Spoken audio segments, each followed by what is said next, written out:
Halo kawan-kawan semua, Assalamualaikum warahmatullahi wabarakatuh. Hai.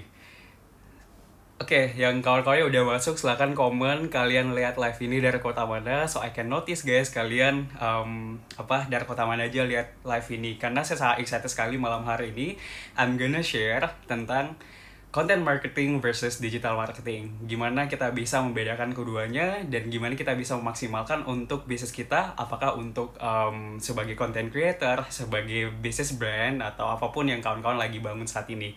Ya. Halo Mbak Anidah dari Bandung. Wah, ada dari Pingrang nih. Wah, sekampung saya nih. Ada dari Malang, welcome. So, kawan-kawan semua, kalau misalkan ada pertanyaan mungkin tentang digital marketing atau soal Instagram, mungkin silakan langsung masukkan aja ke dalam Q&A platform box di sini. Nanti kita akan coba untuk juga buka Q&A untuk menjawab beberapa pertanyaan dari kawan-kawan semua. Karena minggu malam saya sangat excited sekali untuk sharing, berbagi kepada kawan-kawan semua. So, di minggu malam ini setidaknya kawan-kawan bisa dapat sebuah insight untuk diaplikasikan ke dalam Instagram kawan-kawan atau bahkan untuk bisnis kawan-kawan semua ya. Welcome everyone. So, let's just get started ya. Jadi kawan-kawan semua, banyak sekali orang yang berpikir bahwa sebenarnya apa sih bedanya content marketing dan juga apa sih bedanya tentang digital marketing gitu. Dan kalau saya harus memilih, saya harus mulai untuk membangun yang mana dulu ya. Apalagi kalau misalkan kita baru aja memulai sebagai content creator atau kita baru aja masuk di dunia digital ya, yang dulunya kita masih melirik kayak ini apa sih Instagram gitu, ini untuk apa sih saya mencoba untuk membangun sebuah bisnis di dunia digital. Misalkan per hari ini kita mulai terbuka, kita mulai open bahwa ternyata digital is a new opportunity yang kita bisa maksimalkan lagi untuk bisnis kita, untuk karir kita. Dan ini memang kita bisa lihat bahwa pandemik ini kita nggak tahu kapan akan selesai, tapi tren tentang digital marketing, tren tentang dunia social media branding ini akan terus berkembang, akan terus maju gitu. Kalau misalkan kita belum bisa memaksimalkan potensi kita untuk belajar tentang satu skill ya dari sini, artinya memang kita belum siap untuk berkembang. Nah, malam hari ini saya akan share kepada kawan-kawan semua tentang konsep apa sih bedanya digital marketing dan juga apa bedanya content marketing. So, digital marketing adalah proses pemasaran yang memanfaatkan digital, dan memang secara general itu banyak dan luas banget ya, mulai dari pemanfaatan SEO, melalui Instagram Ads, melalui channel-channel digital misalkan ya, bahkan Instagram seperti ini, Instagram marketing itu juga bagian dari digital marketing. Jadi benar-benar sangat luas banget. Nah, sedangkan content marketing itu basically kita memanfaatkan yang namanya content creation untuk menarik traffic, untuk menarik audiens untuk melihat konten kita, dan ini adalah salah satu strategi yang juga bagian dari digital marketing. Jadi basically content marketing itu adalah bagian dari digital marketing ya. Digital marketing ini luasnya gitu. Tapi kalau saya harus memilih, saya harus mendalam yang mana. Kalau misalkan saya baru aja memulai dunia digital marketing ini, saya akan mulai belajar lebih lanjut dan mendalami soal content marketing ya. Sebelum lebih lanjut, kawan-kawan yang udah komen di punya pertanyaan, langsung di ini aja ya, Q&A box, karena komennya selalu ketutup. So, biar saya bisa nanti lihat kawan-kawan, kalau misalkan ada pertanyaan, silakan langsung aja di Q&A box ini. Dan kawan-kawan nanti misalkan telat masuk di IG live ini, nanti kita akan ada sesi di YouTube. So, reply dari Instagram live ini akan saya upload di YouTube saya. So, make sure untuk subscribe juga ya. Pokoknya siapapun yang ingin bertanya langsung aja, and I'm really sure dan saya insya Allah bisa jawab semuanya malam hari ini ya. Kita lanjut lagi. Jadi basically content marketing itu adalah gimana kita membuat konsep konten untuk mendatangkan audiens. Kita benar-benar put effort untuk buat konten, apakah itu gratisan atau berbayar, untuk mengumpulkan audiens untuk datang ke kita ya. Sedangkan kalau misalkan kita menggunakan digital marketing, misalkan paid advertising, Instagram Ads, atau cara yang berbayar, itu artinya kita invest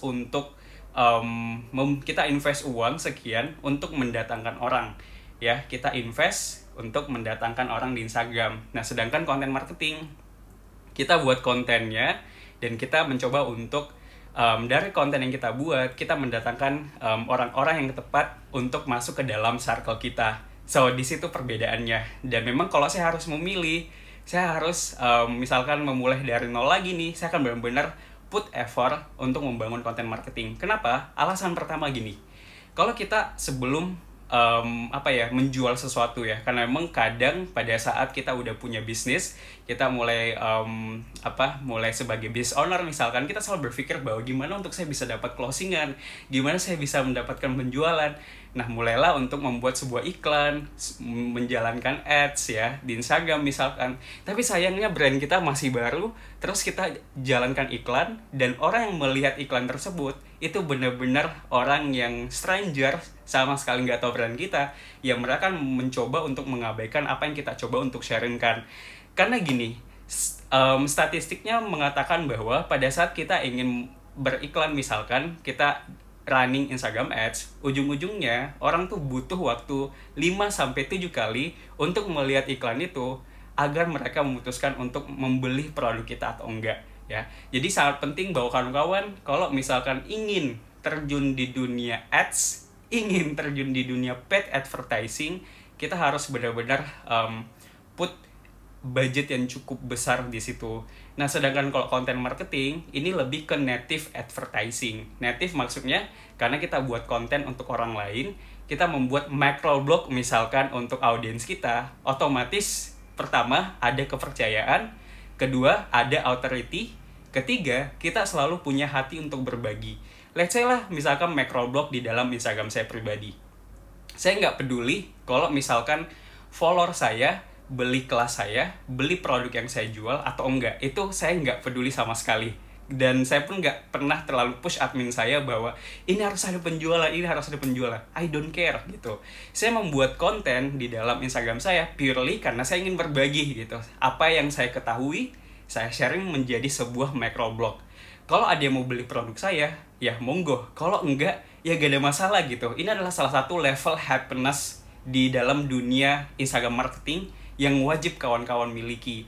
Sayangnya banyak content creator yang masih baru ya, masih baru aja memulai gitu. Mereka buat konten, tapi memang karena tujuannya untuk sales, ujung-ujungnya sakit hati gitu. Duh, aku udah buat konten, capek ya, ujung-ujungnya kok nggak ada yang beli gitu. Makanya tujuannya harus beda.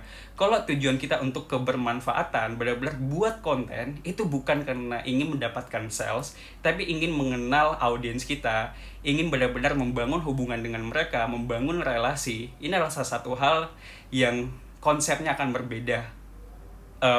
Resultnya juga akan sangat berbeda.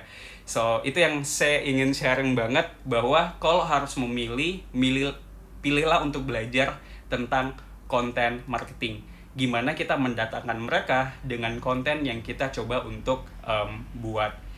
Oke, kita ke sesi Q&A dulu ya. Bentar.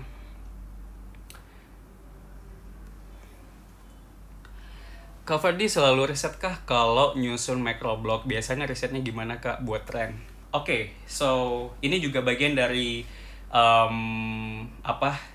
pertanyaan soal microblog dan juga konten marketing. Gimana sih buat konten? Kok bisa relate sih? Itu banyak banget yang DM ya. Mohon maaf ada beberapa yang belum sempat dibalas karena banyak banget. Itu banyak yang bilang kayak gini, Cover kok kontennya bisa relate banget sih? Cover kok kok bisa buat konten yang benar-benar saya bisa relate, saya bisa nangkep apa yang Kak Ferdi lagi ngomongin gitu. Nah, saya pribadi bukan karena saya hebat ya. Pertama, karena memang saya mencoba untuk menganalisa siapa audiens saya. Itu rule number 1 kalau kita ingin membuat konten yang outstanding, adalah mengerti siapa audiens kita. Saya tahu tipe-tipe orang yang follow saya itu adalah orang seperti apa. Anak-anak muda yang cari produktivitas, orang-orang yang benar-benar lagi mencoba untuk memiliki kehidupan yang lebih produktif, yang lagi mau belajar bisnis, yang kalaupun udah punya bisnis tapi masih belajar tentang digital. Itu adalah salah satu hal yang sering saya dalemin gitu, saya pelajarin benar-benar. Dan kalau kawan-kawan misalkan DM saya, kawan-kawan komen di postingan saya mempelajari semuanya. Karena kita nggak bisa sebagai seorang creator, kita hanya fokus ke diri kita sendiri gitu. Misalkan, ya kalau kawan-kawan lihat postingan saya di bawah-bawah, itu kan banyak tentang diri saya gitu. Saya sharing tentang my personal life, saya sharing tentang prestasi saya gitu. Itu satu sisi memang bagus, tapi it's not about me gitu. It's about you guys as my circle. Makanya kita hidup di Instagram sebagai creator, ya kita harus win-win solution gitu, saling mutual benefit. So kita sharing konten yang memang orang lain lagi butuhkan. Makanya pertama mengerti audiensnya dulu, kedua baru mulai untuk melakukan yang namanya riset. Nah kalau misalkan kita mau riset, saya benar-benar riset gitu. Misalkan postingan saya hari ini tentang apa ya, bentar, oh ya, hari ini tuh postingnya tentang reseller mindset CEO gitu. Karena saya berpikir bahwa oh iya, ini circle saya banyak yang baru mulai bisnis sih, otomatis mereka ada reseller. Nah saya berpikir apa yang bisa saya sharingkan buat si reseller ini berpikir bahwa dia ternyata masih punya harapan untuk menjadi seorang pebisnis besar. Nah pada saat itu saya sudah mulai riset bahwa ada nggak sih reseller yang bisa dapat uang yang gede. Karena kan dulu juga waktu saya mulai bisnis online, kawan-kawan ini sekali informasi juga, tahun 2017 itu saya juga sebagai reseller dan omset saya 700 juta. Itu sebagai reseller, literally reseller. Nah dari situ saya berpikir bahwa oh ya, ini pasti bukan saya sendiri nih reseller yang bisa punya omset gede kayak gitu. Saya mulai riset, oh ternyata banyak orang-orang yang mulai untuk nge-branding ya, walaupun dia menjual produk orang lain, tapi dia branding dirinya sendiri, branding bisnisnya sendiri dengan nama yang berbeda. Dan mereka bisa mendapatkan omset miliaran. Nah dari situ mulai riset, mulai sharing pengalaman, disitulah kita bisa membuat microblog yang lebih bagus. So pertama mengerti audiensnya siapa, kedua mulai riset tentang topik itu, ketiga sharing pengalaman ya, karena percuma kita ngoceh-ngoceh nih, misalkan saya memotivasi orang lain tentang digital marketing, tapi itu bukan bagian dari saya gitu. Saya nggak pernah mengaplikasikan, saya nggak pernah share gitu apapun yang saya share di microblog saya, karena saya udah mendapatkan result dari apa yang saya sharingkan gitu. Kan jadinya bullshit kalau misalkan kita menjadi motivator, karena saya nggak mau jadi motivator ya guys. Apa yang saya sharing di Instagram saya basically karena itu adalah ilmu yang sudah saya pelajari, saya aplikasikan, bekerja, ya udah saya share gitu. So itu rule-nya. Pertama mulai untuk ngerti siapa audiens kita, kedua mulai riset tentang topik yang ingin kita bahas, ketiga sharing pengalaman kita tentang microblog yang lagi kita buat. Oke, semoga membantu. Kita ke pertanyaan selanjutnya.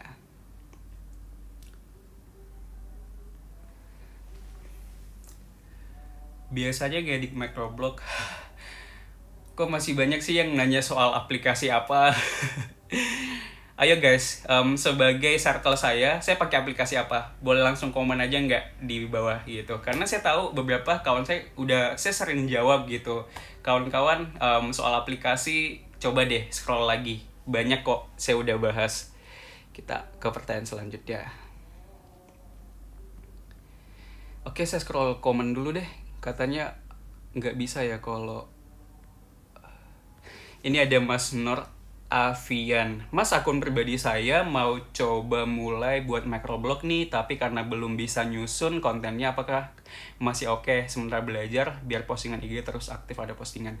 So, kalau gini, kalau saya harus mulai dari nol ya, apa yang akan saya lakukan? Saya akan memulai dengan apa yang saya punya, apa yang saya miliki gitu. Makanya sangat penting sekali untuk kawan-kawan semua, you don't have to worry apapun yang orang lain bilang di luar sana, apapun content creator yang lain bilang apa sih jelek banget desainnya, ini nggak ada value gitu. So, it doesn't matter.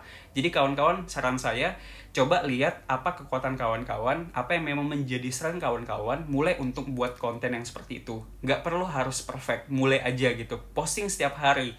Karena along the process, dalam perjalanan kawan-kawan membuat konten itu, kawan-kawan akan mendapatkan result ya pelan-pelan bahwa, oh ternyata gini ya konten yang direspon lebih baik ya. Oh ternyata kalau misalkan saya buat konten dengan judul yang seperti ini, itu responnya lebih bagus. So sambil jalan, sambil belajar ya. Jangan tunggu perfect dulu baru mau jalan. Nanti marketnya udah hilang gitu. Oke, semoga membantu. Kita ke pertanyaan selanjutnya lagi nih.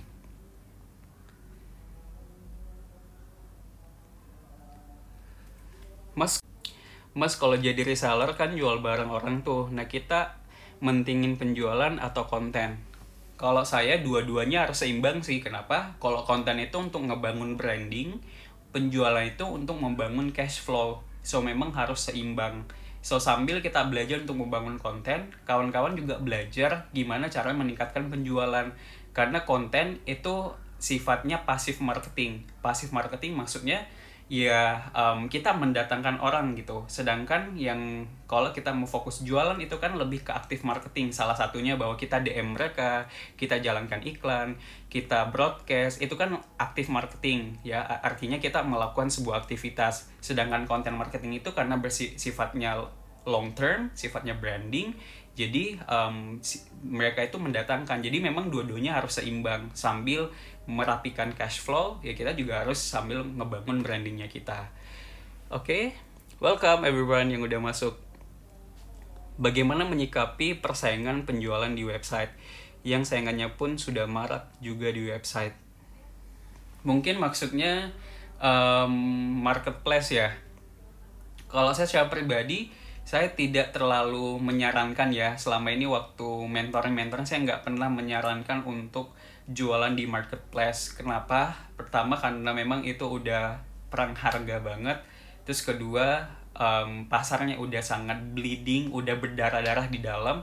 Mending kita membangun sebuah konsep ya, konsep konten marketing untuk bisnis kita. Apakah kita punya website sendiri misalkan, membangun toko online sendiri, tapi sambil kita ngebangun toko online kita juga fokus untuk push konten marketingnya di Instagram, di Facebook, ataupun di YouTube gitu. Karena kalau kita fokus di marketplace itu apa ya, itu bukan spesialisasi saya untuk ngomong di situ sih. Karena memang saya melihat itu marketnya udah sangat kasihan gitu kalau harus benar-benar fokus di sana. Mending kita fokus bangun branding ya, kita package produk kita dengan value yang lebih gede, so kita bisa menjual produk kita dengan jauh lebih mahal daripada hanya sekedar perang harga, right? Oke, kita ke Q&A box lagi.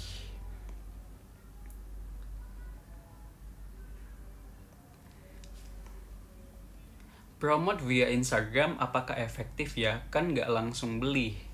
Iya benar.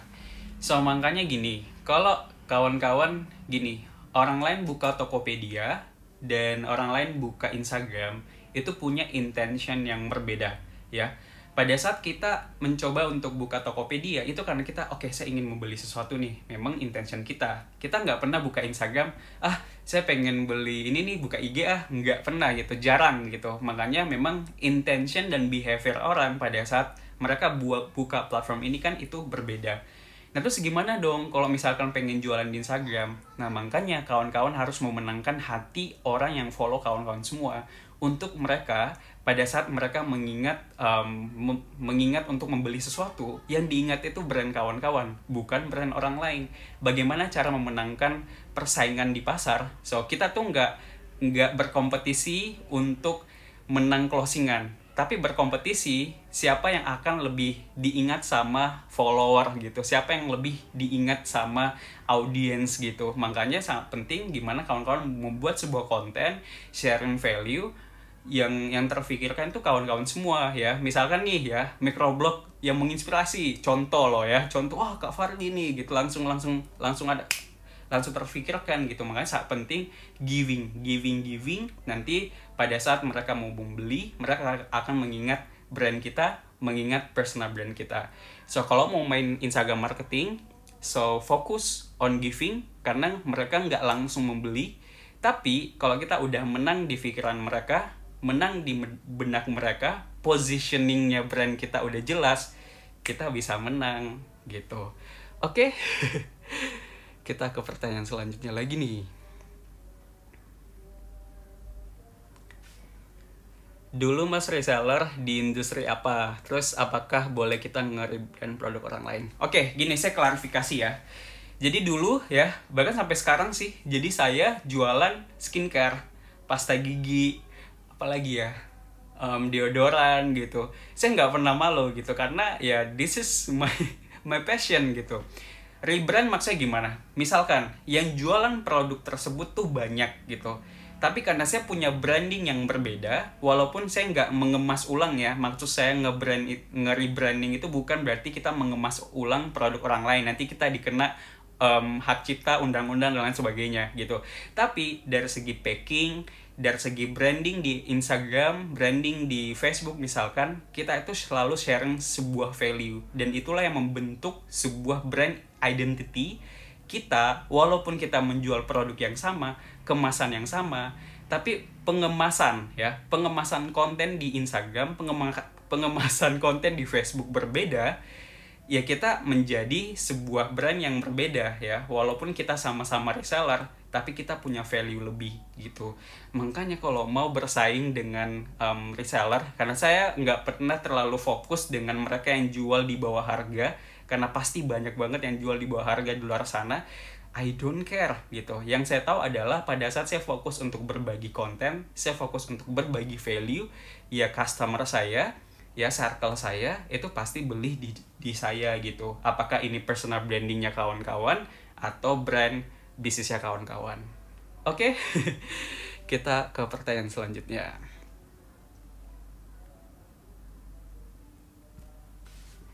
Mentor Kak Fardi siapa saja? Apa hanya otodidak? Oke, mentor saya banyak teman-teman. Jadi mulai di industri mulai dari Mas Jaya Setiabudi, Dr. Genti, ya ini yang lokal-lokal dulu ya.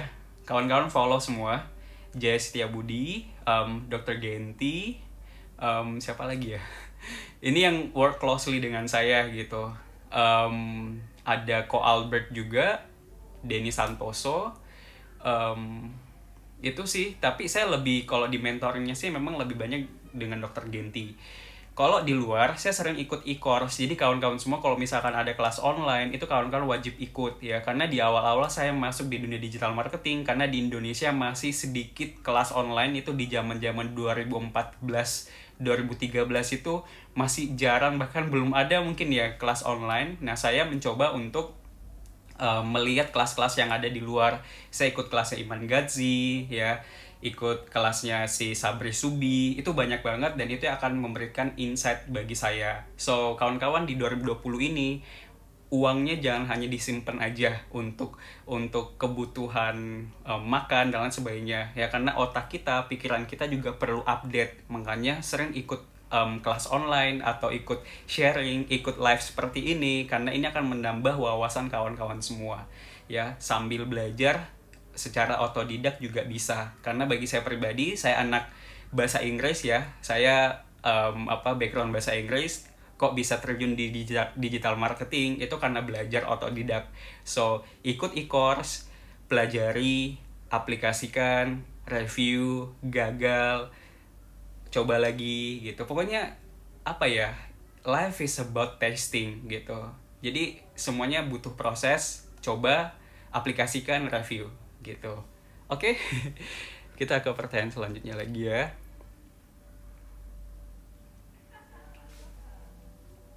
Berdasarkan Mas Fardi, apa impact melakukan live Instagram? Bagi saya pribadi, dengan melakukan live ini kan misalkan nih ada 177 yang aktif nonton live-nya, saya bisa membangun koneksi dengan circle saya. Karena saya nggak ingin menjadi creator yang hanya sekedar buat konten satu arah aja. Saya ingin ada hubungan gitu. Dan memang dengan live seperti ini saya bisa lebih dekat kepada kawan-kawan semua gitu. Dan ini membangun bonding sih bagi saya. So kalau kawan-kawan misalkan ingin melakukan live, itu saya sangat sarankan banget minimal sekali seminggu untuk saling bersapa ya. Jangan sampai kita menjadi creator yang tidak peduli, itu udah naik kita nggak peduli dengan siapa yang support kita dari awal, karena circle kita, followers kita itu adalah bagian dari juga perjalanannya kita. Jangan pernah melupakan mereka, karena kita bukan siapa-siapa tanpa mereka juga. So intinya adalah it's all about mutual benefit. You think about yourself, you also think about others. Dengan begitulah kawan-kawan bisa win di dunia digital ini gitu. Oke.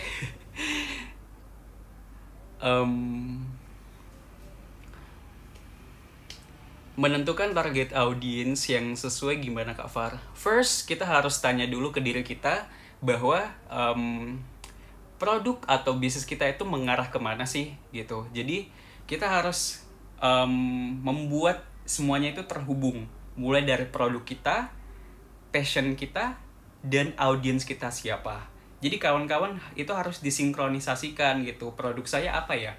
Oh, produk saya ini jualan pasta gigi. Ya, pasta gigi pemutih misalkan.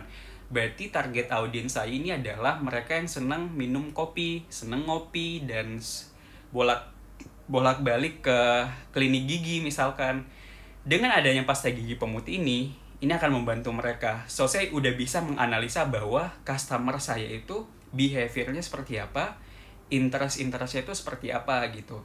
So, kawan-kawan dalam menentukan target audiensnya, tanya passionnya apa, produknya apa. Ketiga, lihat audiens yang memang berhubungan dengan produk kawan-kawan semua. Karena kan aneh gitu kalau misalkan kita produknya travel, kita membangun konten digital marketing, jadinya nggak nyambung.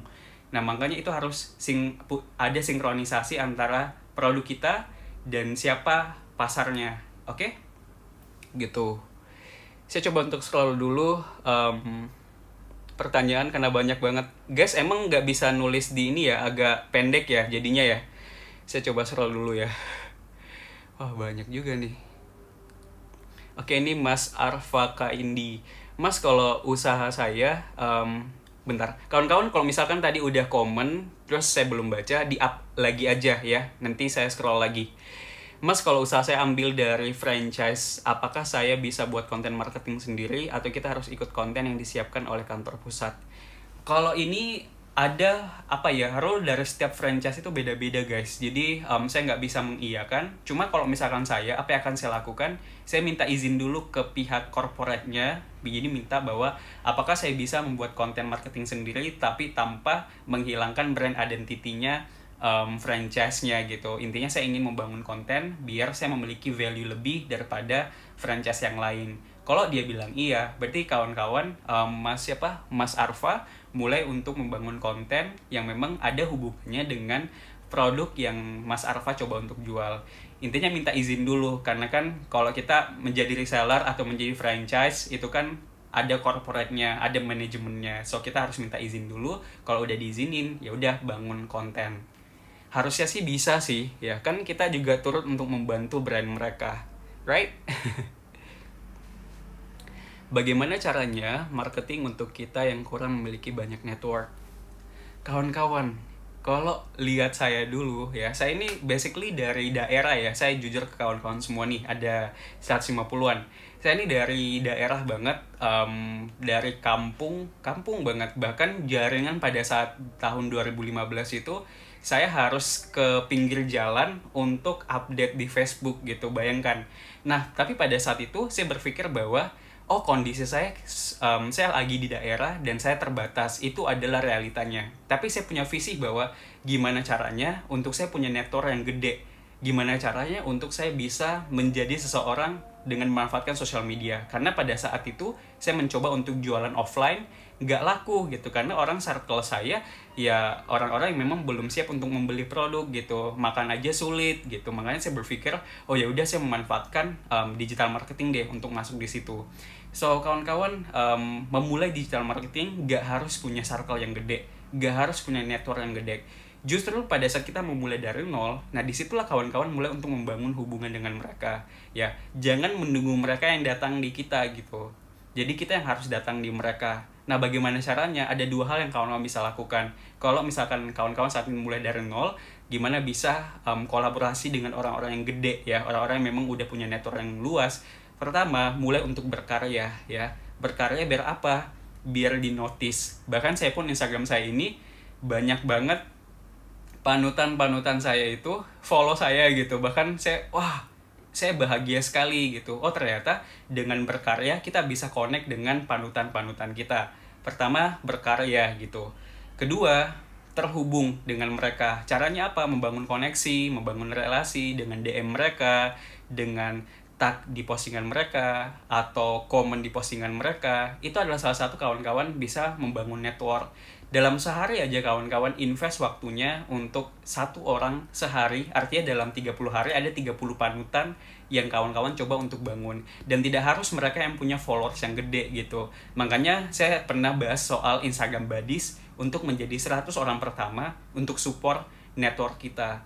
Pada saat 100 itu udah kebentuk, untuk menjadi 1000 itu bisa jauh lebih baik gitu, karena udah ada 100.000, 10.000. So, jangan pernah mengabaikan small steps, small achievement ya. So, small reward misalkan, nggak apa-apa kok. Oke? So, kita scroll lagi. Oke, Dion Panji. Kak, aku baru mulai belajar copywriting. Menurut kakak, gimana sih cara untuk membuat sebuah artikel yang menarik? Moreover, untuk dibaca ya kita dengan tantangan minat baca yang sedikit. Oke.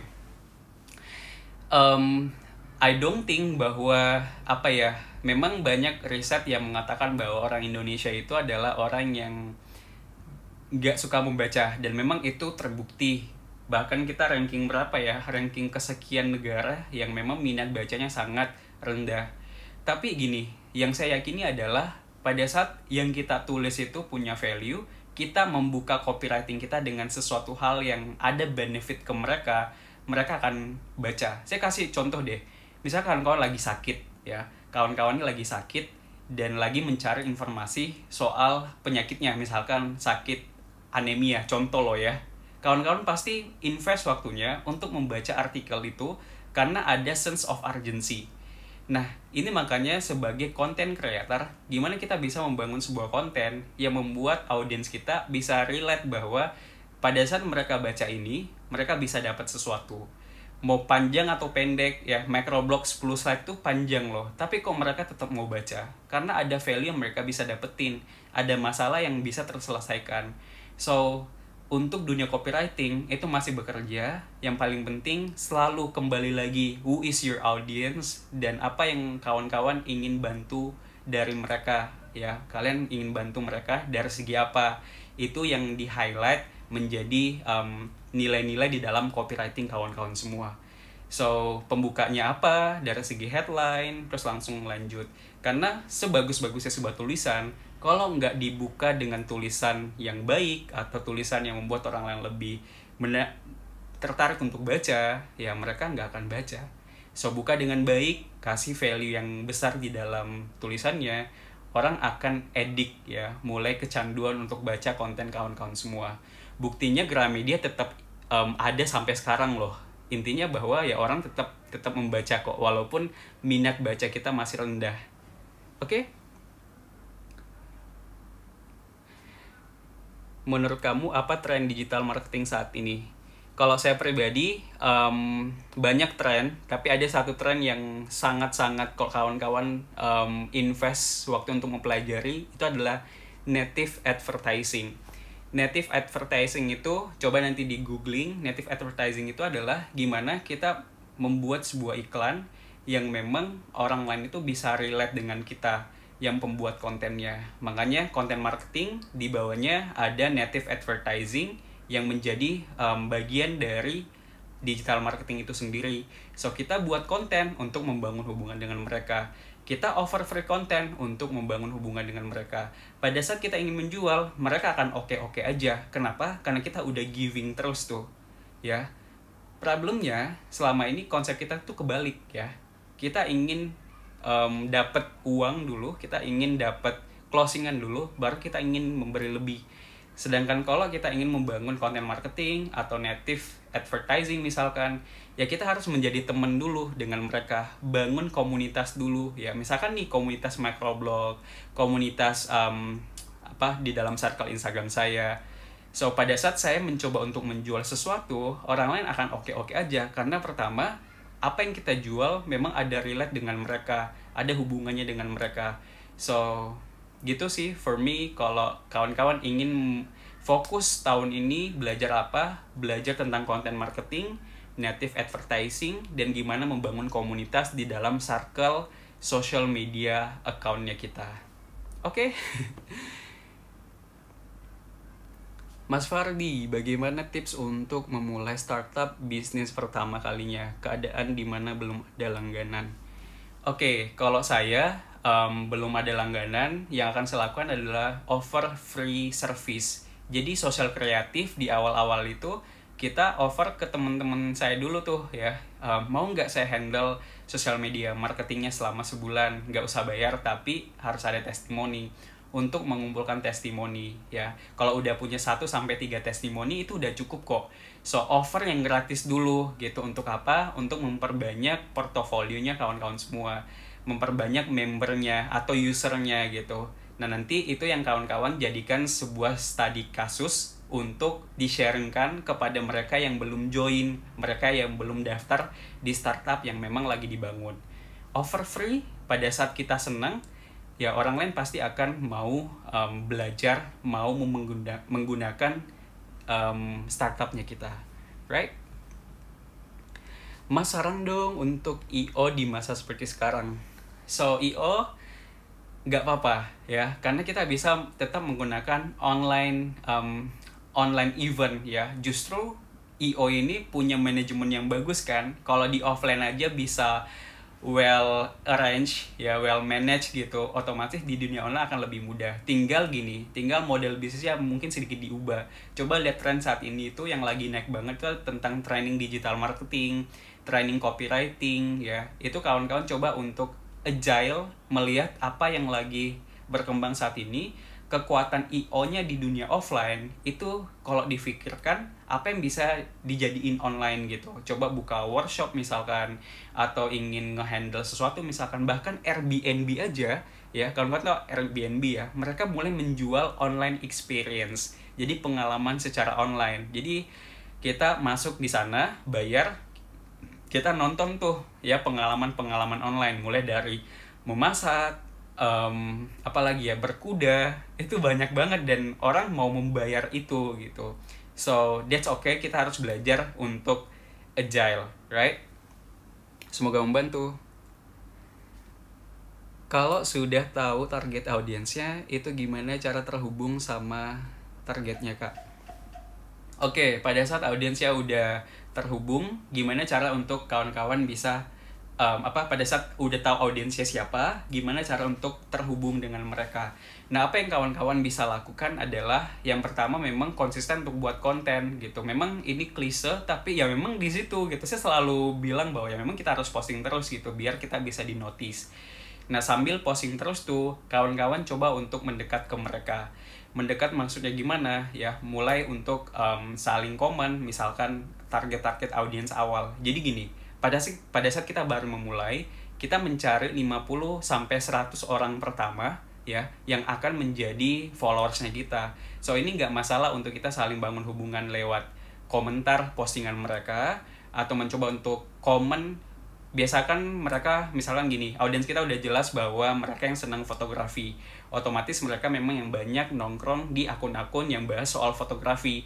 Kita coba untuk komen di sana ya, untuk bangun hubungan dengan mereka. Pada saat kawan-kawan udah memiliki 50-100 orang yang menjadi relasi kawan-kawan di awal akunnya, itu akan sangat-sangat membantu sekali ya. Audiensnya udah tahu, buat konten yang relate dengan mereka, mulai untuk japri mereka, mendekat ke mereka, jemput bola. Karena pada saat kawan-kawan mencoba untuk membangun hubungan, mereka datang ke profil kita dan melihat bahwa wah, kontennya menginspirasi ya, wah kontennya bagus nih, ada hubungannya dengan saya. Ya udah, dari situ kawan-kawan bisa dapat followers pertama. Karena pada saat kawan-kawan udah dapat 50-100 follower pertama yang memang sesuai target kita, Instagram akan menaikkan akun kita atau memperlihatkan akun kita dengan orang-orang yang punya interest yang sama dengan 50 orang yang follow kita.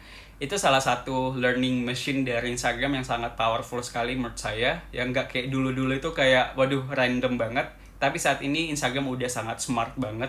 Jadi ya it's all about building relationship first. Oke? Kita ke pertanyaan selanjutnya lagi. Halo Mas Arinaldi. Bang, kalau kita belum punya usaha atau produk yang untuk dijual, konten awal yang harus dibuat harus seperti apa? Apa langsung bahas tentang bisnis? No. So, Kalau misalkan kawan-kawan belum punya produknya, selalu mulai passion kawan-kawan itu ada di mana gitu. Saya pernah bahas di microblog saya bahwa how to start an idea menjadi bisa dibayar mahal. Passion, apa yang dunia butuhkan ya. Kekuatan saya ini ada di mana gitu. Dan apa yang lagi dibutuhkan sama dunia. Pada saat ini disinkronisasikan menjadi sebuah value, inilah yang akan menjadi konten kawan-kawan semua. Saya kasih contoh ya. Saya belum punya produk ya. Waduh, saya jual apa ya? Saat ini orang pada jual online. Kalau saya nggak jualan, nanti saya dijualin. Contoh. Oh oke, saya jagonya di bidang fotografi. Oke, passion saya fotografi. Ya, passion saya gimana ngefoto-foto produk, ngefoto-foto sesuatu, flat light fotografi. Oh, saat ini tren dunia lagi membutuhkan yang namanya foto produk gitu. Para pebisnis lagi butuh-butuhnya fotografi produk. Ini disinkronisasikan, dapat bahwa saya ingin membuat konten yang memang ada hubungannya dengan foto produk. Gimana caranya orang-orang yang follow saya itu adalah orang yang memang butuh jasa fotografi produk. Nah dari situlah buat kontennya. Walaupun produknya belum jelas, walaupun jasanya belum jelas, tapi passion dan trend itu udah jelas, makanya fokus di situ. So itu paling penting. Kecuali kalau mau menjadi reseller itu beda cerita lagi. So kalau kita mau jadi reseller itu terkadang nggak sesuai passion, itu nggak masalah. Itu adalah bagian dari financial vehicle kita, financial supportnya kita. Ya, mulai dari produknya apa, dan tren saat ini tuh gimana, kawan-kawan sinkronisasikan menjadi sebuah konten. Jadi, pelajari produknya apa, dan itu yang akan sangat membantu kawan-kawan semua untuk di awal-awal buat konten. Oke?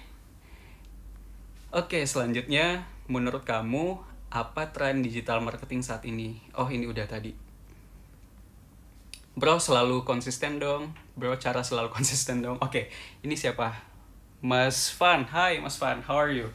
Jadi, konsisten itu gini. Yang membuat saya konsisten posting tiap hari itu karena saya punya sebuah goal. Saya punya tujuan yang besar dan saya punya benar-benar di akhir tahun ini saya punya sebuah goal yang besar. Dan saya bilang ke diri saya bahwa Far, kalau satu hari aja kamu missing, kalau kamu nggak komitmen dengan goal kamu ini, berarti kamu nggak serius untuk mencapai goals tersebut gitu. Dan ini yang membuat saya semangat setiap pagi gitu. Biasanya kalau misalkan kita bangun pagi, kita males-malesan, mager kayak, aduh ini ngapain ya hari ini. Itu artinya kita udah lupa dengan goal kita. Tujuan kita itu udah blur, makanya kita nggak semangat. Coba kalau kawan-kawan kembali ingat goalnya, kembali menulis goalnya, itu yang membuat kita konsisten gitu. Mood itu naik turun, normal dan wajar, itu nggak masalah. Tapi pada saat kita punya goal, kita tahu alasan kita ingin bangkit lagi gitu. Dan saya juga nggak selalu baik-baik saja gitu. Saya nggak yang selalu punya ide yang outstanding. Saya ada masa yang juga down, saya ada masa saya juga stuck. Toh saya juga manusia gitu. Tapi saya punya komitmen, saya punya tujuan yang besar, ya saya harus tetap lakukan. Saya harus konsisten dengan apa yang saya udah bilang, apa yang saya udah bangun. Gitu sih Mas, paling penting know your goals.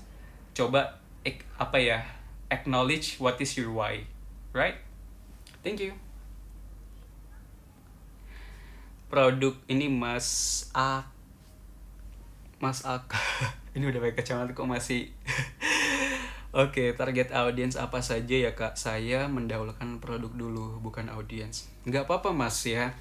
Jadi ini juga sudah saya bahas sih di dalam microblog soal selling atau branding, jualan atau branding gitu. So akan ada fasenya kita menjadi sales online. Dan itu nggak masalah, itu adalah proses kita belajar. Dan jangan judging dirinya bahwa kalau kita saat ini fokusnya ke produk, ya nggak apa-apa karena memang goal kita untuk dapat penjualan, untuk support uang kita dulu gitu. Jangan malu kawan-kawan ya, mau orang lain bilang kita sales online kayak mau bilang kita memanfaatkan keadaan kayak just don't care gitu. Yang paling penting tahu bahwa saya fokus jualan ini hanya setahun atau 6 bulan, nanti baru saya belajar untuk bangun branding. Karena pada saat udah melewati fase selling ini, karena kan nggak mungkin kita mau selalu menjadi pedagang online kan, makanya harus punya goal untuk membangun branding, ya nanti juga punya tim yang besar ujung-ujungnya ya. So itu sih that's okay, fokus di produk dulu untuk punya penjualan nggak apa-apa, karena itu hanya sebagai bagian dari awal karir digital kawan-kawan, right? Mbak Salsa Bibi, mantap bang materinya, thank you. Suha Bodika, kak rekomen buku yang menurut kakak bagus untuk pemasaran di sosmed dong. Buku yang saya baca itu, ini bukan ini ya guys, memang buku yang saya baca itu kebanyakan buku-buku bahasa Inggris, jadi kawan-kawan buka aja di highlight bagian buku. Kalau saya ingin rekomen yang paling penting itu The Compound Effect ya. Compound Effect itu buku tentang manajemen bisnis dan juga digital marketing. Sales Like Crazy itu gimana cara jualan secara online, jual apapun bisa. Ketiga, Crushing It dari Gary V. Keempat, Building a Story Brand by Donald Miller. Itu 4 buku yang bagus kawan-kawan mulai untuk belajar digital marketing. Tapi saya nggak tahu ini ada bahasa Indonesianya atau enggak ya, karena saya belinya di Peri Plus. Karena biasanya kalau buku terjemahan nggak dapet gitu, karena biasanya kayak Google Translate gitu. Jadi ini sangat-sangat membantu. Tapi insya Allah nanti buku-buku itu saya coba untuk review, saya jadiin microblog yang kawan-kawan bisa pelajarin. Oke? Selanjutnya,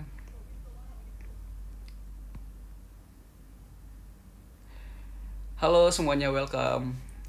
Kak, menurut Kak Fardi, prospek profesi sebagai content writer kedepannya gimana mas? Waduh, content writer, cerah banget ya untuk Mas Dion Panji. Pertama sekarang belajar untuk melihat konten-konten copywriting orang lain. Pelajari apa yang konsep mereka menulis, formula cara dia menulis konten, itu pelajarin gitu. Lihat bagaimana mereka nge-treat klien mereka. Kumpulkan portofolio sebanyak-banyaknya, karena content writing ya, content writer, graphic designer, digital photographer, digital marketer, ini adalah profesi yang akan shine bright like a diamond dalam 1-3 tahun ke depan. So, pertama kawan-kawan, kalau ingin memenangkan profesi ini, fokus untuk bangun brandingnya, pelajarin apa tren copywriting saat ini. Karena gini, di Indonesia itu ada sekitar 70 juta UKM. Yang go online per hari ini, itu baru sekitar 2 juta. Meaning bahwa masih ada 50 juta lebih yang belum, dan saat ini lagi keteteran gimana cara mulai online. Mereka butuh bantuan kawan-kawan semua. So, that's the opportunity. Tapi, sebelum ke duniawi, sebelum melihat uangnya, selalu ingat bahwa ini adalah jalan untuk kawan-kawan bisa bermanfaat untuk si UKM-UKM ini. Karena pada saat kawan-kawan buat konten nantinya, benar-benar fokus untuk membantu mereka akan datang kok. Mereka akan datang dan ikhlas untuk membayar kawan-kawan untuk handle brand bisnis mereka. Oke, semoga membantu. Kak, kalau jadi reseller padahal ada rencana untuk bikin produk yang sama, apa nanti customer akan tetap membeli produk saya padahal berbeda? Bentar saya baca ulang. Kalau jadi reseller padahal ada rencana untuk bikin produk yang sama, apa nanti customer akan tetap membeli produk saya padahal berbeda? Oke, jawabannya yes and no. Yes, karena branding yang kita udah bangun itu udah bagus, customer relationship-nya itu kejaga, bangun hubungan dengan mereka bagus. So, kita ganti produk pun, misalkan ganti produk yang lain, bahkan industrinya beda, bisa jadi mereka tetap di kita. Kenapa? Pertama, kita udah bangun hubungan dengan mereka. 2, udah ada trust gitu. Saya bilang tidak kalau misalkan kita lose identity kita. Misalkan kita hanya beda nama doang, terus nggak ada hubungan yang bagus, dan kita juga jarang berbagi dengan mereka. Ya, mereka akan kembali ke brand yang sebelumnya. Makanya sangat penting sekali untuk kawan-kawan berpikir gimana caranya untuk tetap bisa bangun hubungan dengan mereka. Karena saat ini kan semua orang pada online, semua pada jualan online. So, apa yang membedakan kita dengan pedagang yang lain? It's about relationship yang kita bangun dengan customer-nya kita. Oke, semoga membantu. Duh, suara saya seret guys. Lebih baik endorse ke macro influencer yang harganya mahal tapi cuma 1 orang, atau micro influencer yang rate-nya yang murah tapi banyak? Ini tergantung sih mbak. Kalau saya pribadi, saya lihat dulu nih project campaign saya ini produknya seperti apa ya. Kalau misalkan bekerja atau enggak, saya saat ini sih lebih senang untuk bekerja sama dengan yang kecil-kecil, yang micro ya. Mereka yang 10.000 follower, 15.000, 30.000. Pertama karena saya berpikir bahwa mereka lebih butuh uang daripada si influencer yang gede. Kedua, mereka punya engagement rate itu lebih tinggi. Jadi orang punya followers 100.000 itu kan engagementnya mulai dari 5% sampai 10%. Meaning bahwa kalau 100.000 itu cuma ada 10.000 yang bisa engage dengan mereka gitu, hanya 10%-nya.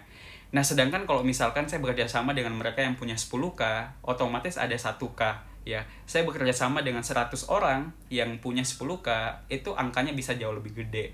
So, it's all about kita belajar tentang audiens yang mereka pada saat memang sesuai dengan target marketnya kita, sesuai resultnya bagus, engagementnya bagus. Kawan-kawan bisa coba aplikasi namanya Influencer Hub, Influencer Hub marketing.com, itu logonya warna pink. Kawan-kawan bisa di situ, saya sering gunakan untuk pada saat ingin kolaborasi dengan influencer untuk cek apakah mereka punya audiens yang bekerja, engagement rate-nya berapa, bahkan rate car-nya pun bisa kelihatan di situ juga, walaupun ada yang nggak sesuai, tapi kita setidaknya kebayang bahwa harga yang harusnya kita bayar untuk mereka itu berapa, di situ diliatin.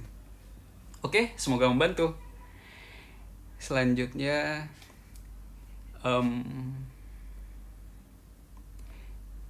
rekomendasi beberapa buku yang paling direkomendasikan dong Mas untuk mau terjun ke dunia usaha. Kalau bagian buku bisa langsung buka highlight aja ya, highlight books. Di situ buku-buku favorit saya baca, saya pasti sharing di situ. Oke, ini ada Farah Mutia. Kalau content writer lebih prospek pakai akun pribadi atau bikin akun baru yang khusus Kak? Dua-duanya. Jadi akun pribadi untuk bangun personal branding kita sebagai content writer. Akun yang satu lagi khusus untuk brand business kita. Jadi dua-duanya dibangun aja ya. Kalau personal branding kita lebih personal untuk bangun hubungan dengan mereka. Sama nih misalkan dengan saya, Fardiandi aktif, sosial kreatif juga aktif. Jadi dua-duanya, satu sebagai brand, satu sebagai manusia. So dua-duanya kita tetap bisa memenangkan kedua market ini. Saran saya dua-duanya aja diaktifin.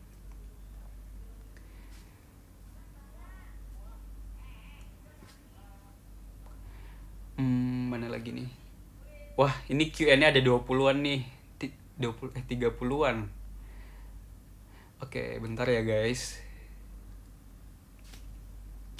Bagaimana caranya agar setiap hari bisa posting konten yang edukatif tanpa kehabisan ide? Oke, pada saat saya kehabisan ide, ya saya rebahan. Mungkin masih ada ingat microblog saya, rebahan produktif. Jadi saya akan ada fasenya saya stuck, ada fasenya saya bingung mau menulis apa gitu. Tapi saya pinternya itu buat preparation. Jadi konten-konten selama seminggu ke depan itu idenya sudah ada. Makanya it's all about building preparation, apa yang kawan-kawan bisa coba untuk buat kontennya gitu. Itu yang pertama. Jadi memang siapin dulu. Kedua, pada saat kawan-kawan benar-benar stuck banget nih, nggak bisa bahkan ngedesain, nggak mood misalkan, ya nggak usah ngedesain gitu. Stop dulu ya, misalkan rebahan dulu ya sejam atau 1,5 jam. Tapi harus ada deadline-nya. Far, kamu moodnya jelek, ini maksimal 1 jam aja ya. Kalau lewat daripada ini berarti kamu nggak serius dengan goalsmu. Saya selalu bilang gitu ke diri saya dan benar gitu. Pada saat 1 jam ya nonton YouTube atau nggak ngapa-ngapain sejam itu, pada saat saya bilang kayak gitu, ujung-ujungnya langsung astagfirullah, dosa nih, harus kembali kerja lagi nih karena goal saya besar.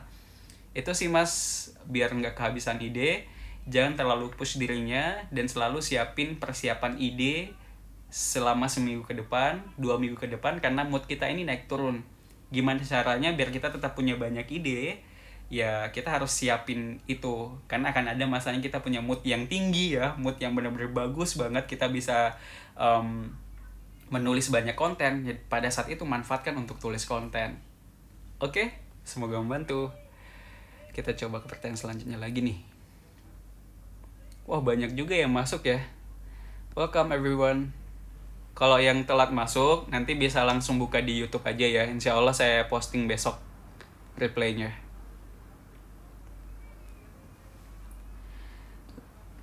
Lebih efektif mana? Caption pada konten gambar atau di kolom caption, Kak? Dua-duanya sih. Cuma kalau microblog ya, biasanya caption yang saya tulis itu nggak dipeduliin gitu. Caption di bagian caption. Karena memang fokus mereka di microblog. Ini riset yang saya lihat ya. Jadi sering saya buat pertanyaan itu nggak dijawab.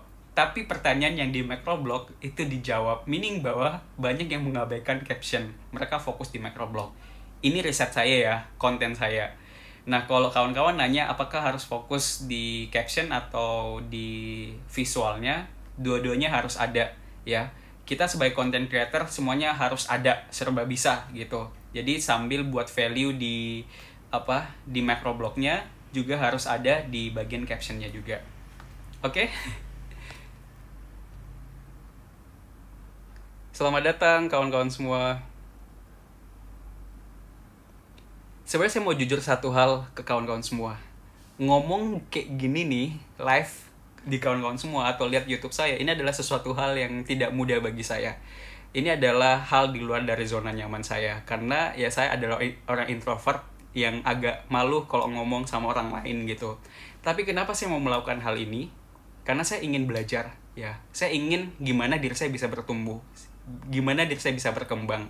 Jadi kawan-kawan semua, kalau misalnya berpikir bahwa kawan-kawan belum perfect, kawan-kawan introvert, kawan-kawan punya banyak keterbatasan, itu nggak masalah gitu. Lakukan aja sambil belajar ya. Terbata-bata atau gimana ya nggak apa-apa. Toh juga kita proses belajar.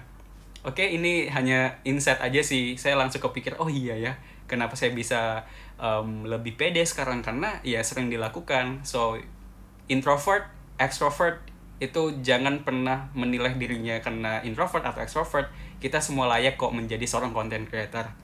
Oke, kita lanjut nih ke pertanyaan selanjutnya ya. Kak, seorang agen dulu, penghasilan alhamdulillah banyak. Kenapa tambah kesini tambah apa ya? Pertanyaan ini ya. Kok kepotong ya? Tambah berkurang kali ya. Oke. Kalau misalkan dulu penghasilan tinggi, saran saya untuk menaikkan lagi, bisa mencoba untuk fokus dengan produk yang lain lagi. Pada saat kita sebagai agen, itu kan banyak produk yang kawan-kawan coba untuk bangun tuh ya. Mulai untuk fokus ya, bukan fokus, mencoba untuk memilih produk yang lain lagi tuh untuk dibangun kampanyenya. Karena di dunia digital memang kadang untuk setahun yang lalu mungkin produk kita bisa viral. Tahun ini belum tentu enggak. Pentingnya memahami tren, pentingnya untuk terus nge-branding, pentingnya untuk membangun konten marketing biar kita tetap bisa mengikuti. Nah, makanya mungkin ada penurunan karena ada perubahan behavior, perubahan interest, ya, perubahan demand. Makanya kita harus belajar terus tuh. Kalau misalkan demand-nya udah mulai menurun, mulai untuk berpikir apa yang produk yang kawan-kawan bisa lakukan lagi, yang bisa dibangun. Oke? Oh iya, ternyata live Instagram itu maksimal 1 jam aja ternyata, dan ini udah ada remaining dari Instagram, sisa 1 menit lagi. So mungkin itu aja live malam hari ini kali ya. Thank you so much yang udah masuk, semoga bisa bermanfaat. Karena saya itu bersyukur banget bisa kenal dengan circle Instagram saya, karena kawan-kawan itu adalah orang-orang yang positif gitu. Karena saya udah bisa langsung nge-tracking orang follow Farliandi adalah orang yang ingin bertumbuh gitu, orang yang memang pengen mendapatkan edukasi, dan itu adalah komunitas yang memang saya pengen bangun dari dulu. Thank you so much for watching this video. Sukses untuk kita semua. Doakan semoga pandemik ini cepat berakhir dan rezeki kita juga tetap datang, dan semoga kita mendapatkan hasil maksimal di tahun 2020. Assalamualaikum warahmatullahi wabarakatuh. Bye. Thank you guys.